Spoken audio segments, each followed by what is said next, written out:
The Formula One paddock is currently gripped by a singular, overwhelming narrative: the terrifying resurgence of the Mercedes-AMG PETRONAS F1 Team.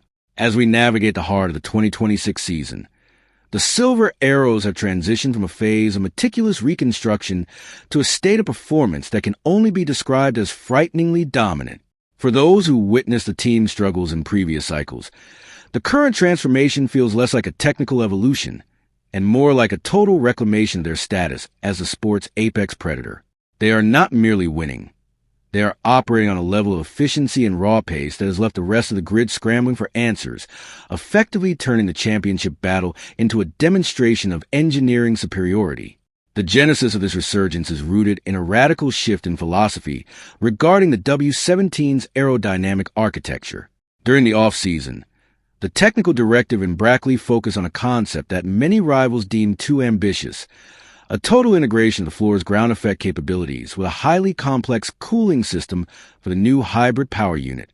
By managing to maintain a consistent aerodynamic platform even at extreme ride heights, Mercedes has unlocked a level of downforce efficiency that allows them to run significantly less drag on the straights while remaining glued to the tarmac in high-speed corners.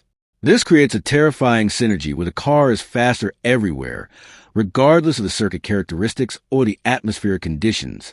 The powertrain, designed in Brixworth, has proven to be the undisputed benchmark of the 2026 regulations. While the Audi project is rapidly closing the gap through sheer innovation, Mercedes possesses a level of thermal efficiency that is simply unparalleled.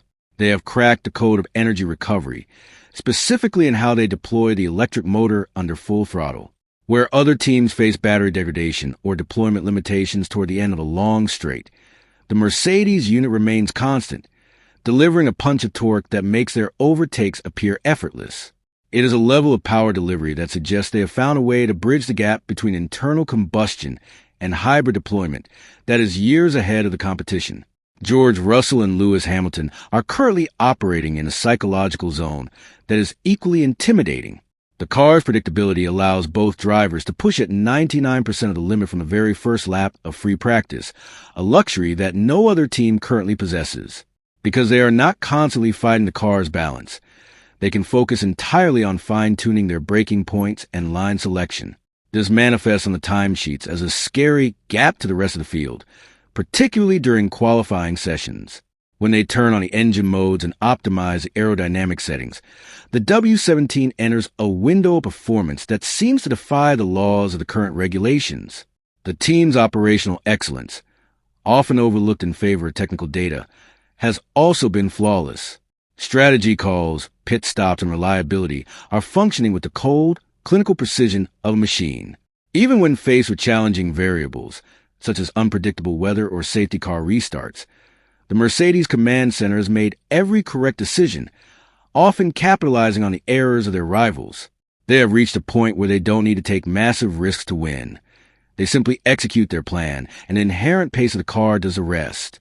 It is a suffocating form of dominance that discourages opposition, as teams realize that even a perfect weekend from them might still result in a second-place finish behind Mercedes.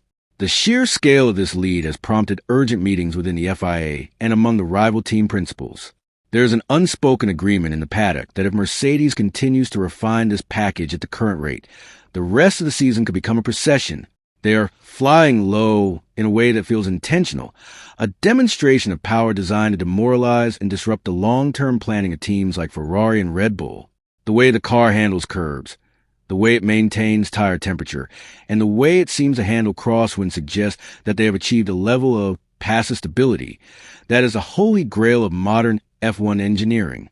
For the spectators and the sport at large, this level of performance brings a complex mix of admiration and apprehension.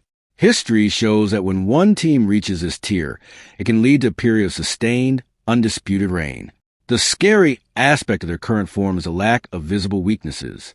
They are fast in the rain, fast in the heat, fast on street circuits, and fast on high-speed ovals. They have no kryptonite. As the championship heads into the European leg, the pressure is shifting entirely onto the shoulders of the chasing pack. Will they be able to find a silver bullet to close the gap, or has Mercedes effectively checked the game of chess before the middle of the season has even concluded?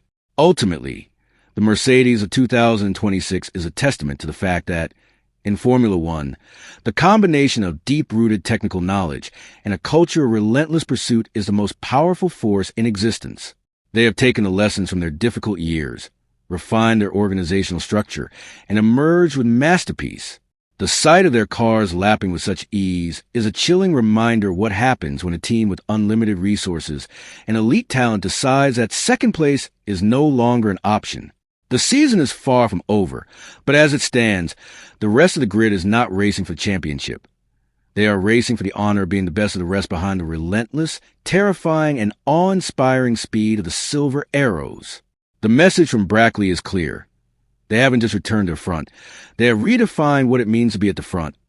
And the world is watching in a mixture of awe and genuine alarm.